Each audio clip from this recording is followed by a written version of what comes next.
Abusiamu akwaba ediba too much GH so ene dwumadi no eye ensem sisi na yede ebro ya na ensem bi a esisi a yedwene ho aye ntiase a ebro adwene ntiase so no eno ene ekodomo suko ekofa ba ya ba bedi ho enkomo ama won so wahu ne esisi ene ne ya eko nene asemben na asi a ye ba bedi ho enkomo anase ye ba abeba ba mu ni nyina eye prophet fire ojane nkomhye bi a okohye no some months ago na akaka krama abato na so nti social media asan kwakoyi enkomhye no ede aba eno na ye sister penny na ya brefo efre no na ogranti na interview wo ho se enkomhye na papa wo share na mrebi atwemu no akaka krama yakwakoto aba bra na be kire enkomhye no sen na esitie eno na busunya fire oja ede entremu aba pepese o kama ho ne ekohe entremu ne ekoba na afi ede enkomo no ahyehye so mekai wo se prophet Dr. Abednego number so ene gu ase honfa na friend concerning your spiritual problems na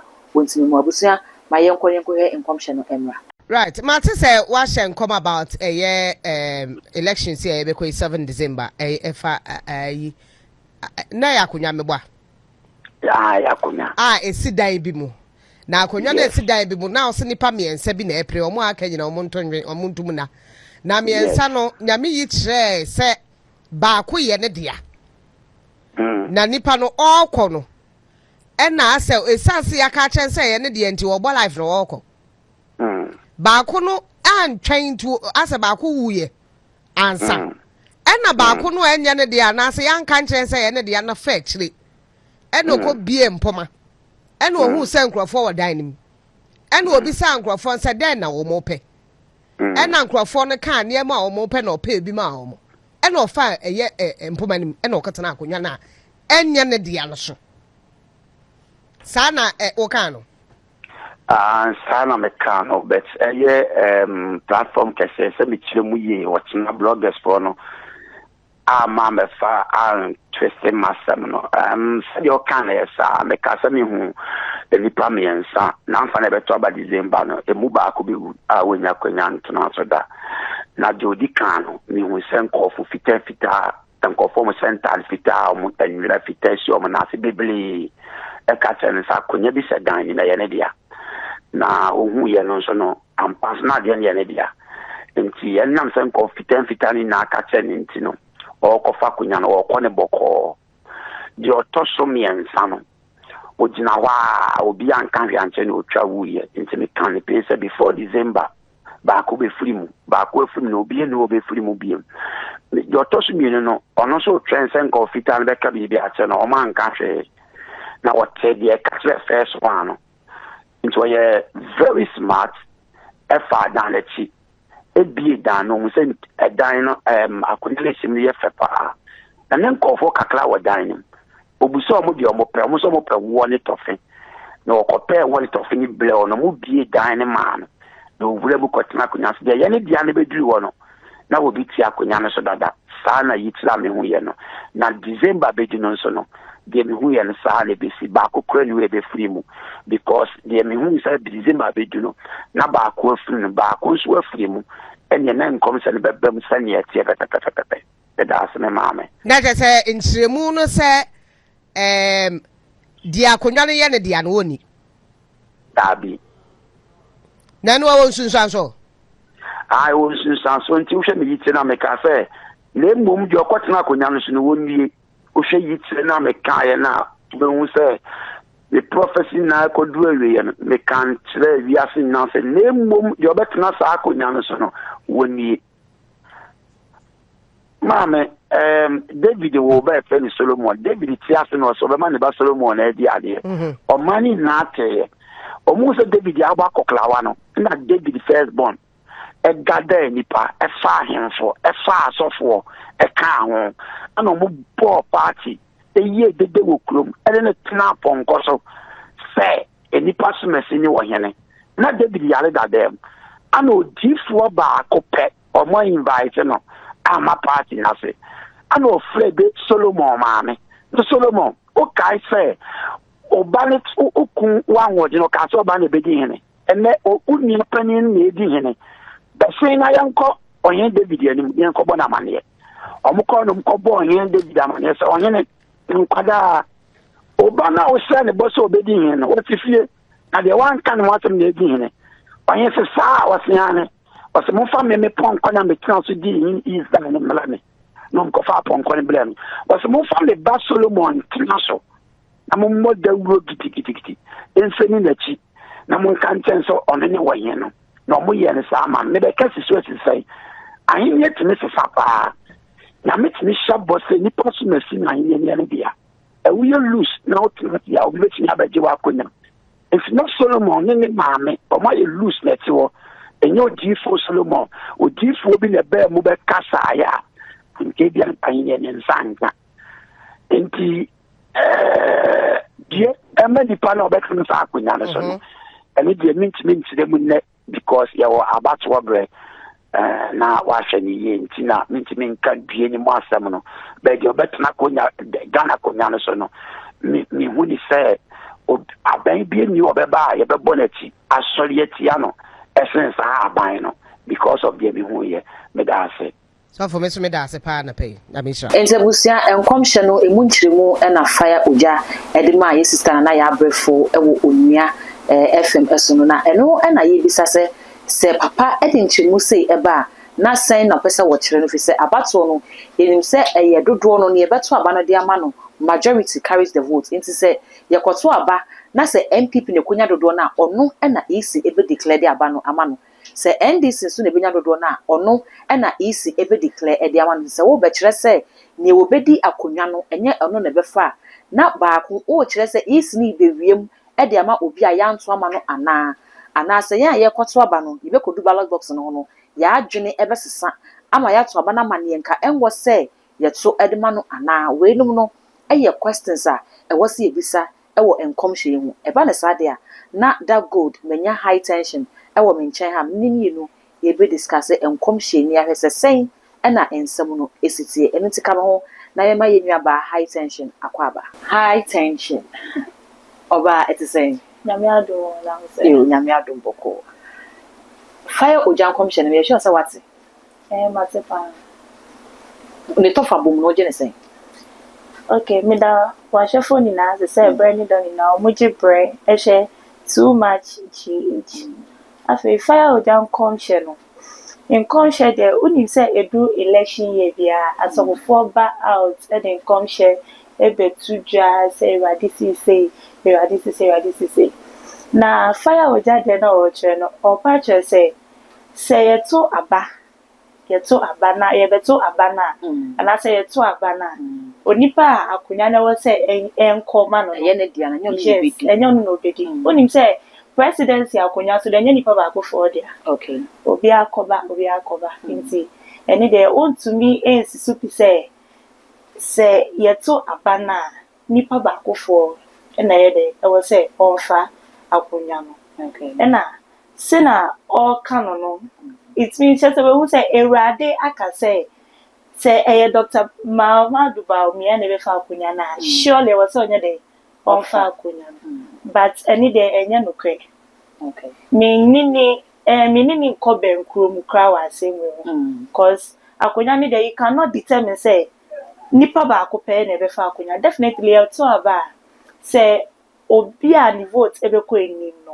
ono na say ye fa akonya ni de enhye ne say ono no betina so but want to mean bam be ka say akonya no say eye me na mafa definitely what say be ma me fa mani pa fofo okay that one dey enya no kre ye hwe ne ntremu na ode maaye no won say ode bible asem bi esi o bible mu kra eye emfato ho e kire say abrana David etiase no ho ye den no o declare say ne ba Solomon na say oniwa opedi na ade abra David ye mrel no ne ba Absalom edi ni papa kan ekokosi ono ane ho ade so e kire se ade na ye betimi abodin say ye wodea se ne fire woja e ka no na se eye wodea na wa wani anna ho a obi betimi age ade na fi hunsem onya sure se ebi aba no o hwe sunsun wo hu se ye fa na se okay ebi ohun se eye party A dia na se party A ani anya den a bibi betimi esi ama party B age de fi hunsem ene sa de obeso ochum say isi na ebe wi aba ni mu ana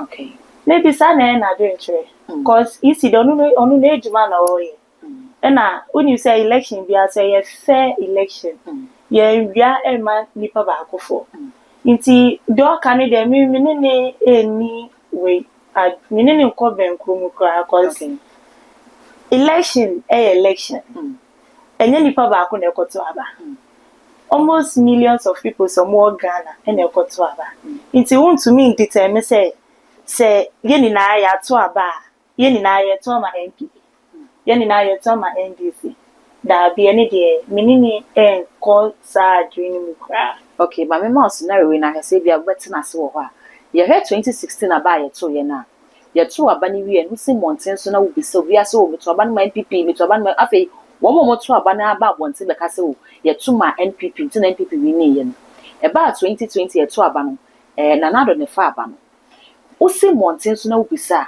obi ase wan to ma NPP se wo de wani to form share sa aba na wo si monten so na wo bi sa obi ase ono de wan to aba na ma NPP and I made them answer almost free radio so near the Cassin, almost all man to Abano, ama NPP. It's not fast, and Sana says, say, I'm so my NPP, dear. And then I want to talk about my NPP now, in ya Abano. And no one will say, soon may be a walk up with Jina Balagos, obey wildness, walk or some party. When you know the old two master party, and so every year no, not party now tomorrow, Alpha, just be Biaco so soon. Okay. Na erade atrato no obi antumi ne den ensan. Okay. Maybe se wo na want to aba ma NDC a. Ana se wo na want to aba ma NPP a. Obi owo etire no. Wato aba na ma den. Sa nipa kro no. Okay. Na ye count ballot papers na. Unjina ho ehun se obi atuma NDC. Obi atuma NPP. Eye easy for na eden eye owo etuma. Okay. Nti se wo ujina etire na oka say metuma NDC metuma NPP. Then what are you trying to say? Okay. Say wo na wakoto aba na eye wo ni wunyame wo ni ballot paper. But say obi so akwakoto aba na you don't know say want to ama NDC want to ama NPP. Maybe ono ne perceptions and e ka che say obi atuma NDC and it don't mean true. Say wo wa dream nature say obi atuma NPP. That's not what was say when you dey won dream. So what I say. Nti akonya ne dey definitely say Erade aka say John Mahama na be wini a ona no be wini. Say Erade aka say Dr. Muhammadu Bawumia na be wini a ona no be ba me chiro. Other parties no musu we chiro no. They are also humans and ameboa. Yeah. Yes, nti definitely say omutu nimpo wini a although they are the majority parliamentary candidates everyone wish to vote for. That one there any day idea or free na idea or but who say Erade so betima ya then say okay Kwame Bediako incoming president betimi win abana. Sir. Yes. It's a day there sanity. You cannot determine say me and I me win. What to me determine say wo efia gold is ajwa gold so and I be that gold and I be win abana. It's me the all can the serious me fa the all can yes me tina this akwasa konya me there definitely nipa ba ko na be fa. Okay. Afe yenhwe enkomhye aba wa afia batoni asofo a ehye nkomo ase enkomhye ni bi wo ho a eni ebisisi ani ebi nso wo ho a eni ebisi pai yehwe ye sofo pani prophet Usu Bempa nkomhye yehwe Kumasi di prophet ono so Reverend Kusibuaten ono so ne nkomhye a wo hyeye na yenhwe fire ogya nkomhye na yenhwe papa Anto ono so ne nkomhye a wo hyeye no kamia ye se Reverend Usu Bempa nkomhye no ene Kusibuaten nkomhye no esi ani a epai obi ade nam say but ye hwefa ya ogya nkomhye no ene Reverend nkomhye na ase enu ni mienu no ase epe yade a ebo ebra onye sure say fire ogya wagu bibi na woka. Okay mama can say Erade won okasa kire ye prophet for na ewo bia ni senior osifane nipa ne eden ekasa. Okay. Obi wo ha one ne be kasa on no direct and train nipa no. Odi be nwuna be bisa ba ube komunu na dia waka kire wo no eni mi den be eden ebe yes. Nti eno sa no imbi mo so ba abonten menka she like me bo bia me did obi at one, I mean, Bobby Okutia, but prophets we must about the false prophecies ever out. Oh, okay. Yes, maybe they rather catch and over to ever say, a rather catch me into me, but cause of trending, our person on trending. So what I say, but in the musu dear no, say obi ka central na oni me, so be me. No, I can't so much. No, we share me queen, no, attack the same as a match. Unjini say no kwe. Inti any day, in Bimudia no air no kwe, and then Bimusu then so day. Or more baby biaka. I'm a Ghana father say, hey, Papa, we or so, yes, son, identity. Yen share and commission, we are sure so what's the degree. Fee say about to improve on so by ye and come shaku dwa, ye are so free, dear Maya, my dear man. Where near would you argue to say, come she ready a young comshe, ready a year trend na so for nipe, ready what could you see if you're on your phone or they shall come across our line, percentage wise, over money saying. Sa echichemu mi nsen. Okay, if you must dear, if you must dear, me more 90. If you must dear 90%. Yes. Okay, me man 3 categories. Into 90% in a year. One more who say where they free nyame ho. And we 90%. Yes. Okay. But when you say if you must buy house be share nko. I think 4 years ago I went to Abano. Yeah, Papa fire with we buy house we can say John Dramani Mama made ebe father. But later on you call munu na MPP na ede. Afa. Yes. It's na make sure say akonya no obi antumi determine nipa akonya na ye ne de. All the radical culture say say. But later on no ebe ba no na ade na ede adane. Uni say spiritual realms na o makoye bibi dia but akonya ni nya nipa ba ko for there. Itu to me fa wa adwen emba tutu ho say ewade ka chem say me hu say me wa na enye sa say what I say inti me dey make say in conscience bi wo ho a obi kana da ho na ujun wa say We dear wa kwani bi. in conscience we dey enye High tension whether was for say be ka no ho na ye dey discussion no e hye so me da se pa. Abusia high tension ena mene no edi enkomo ewo ensem esisi edwumadi so gidi se ne ye kan yi wasogusu wani gusu a wo hu watie bi o wo comment bi mame hu ewo video yi ase wawie ne sa no eye too much pgh eye subscribe efama me wa yen so me da asinyame hwa afi kaisa wo de bell no ebeka ho sa no upload bi aba one first person on sabetimi aka all the social media handles okwa eye too much kai so be like no wa share among you bin so enye bi ahwe that gold any idiam je so makra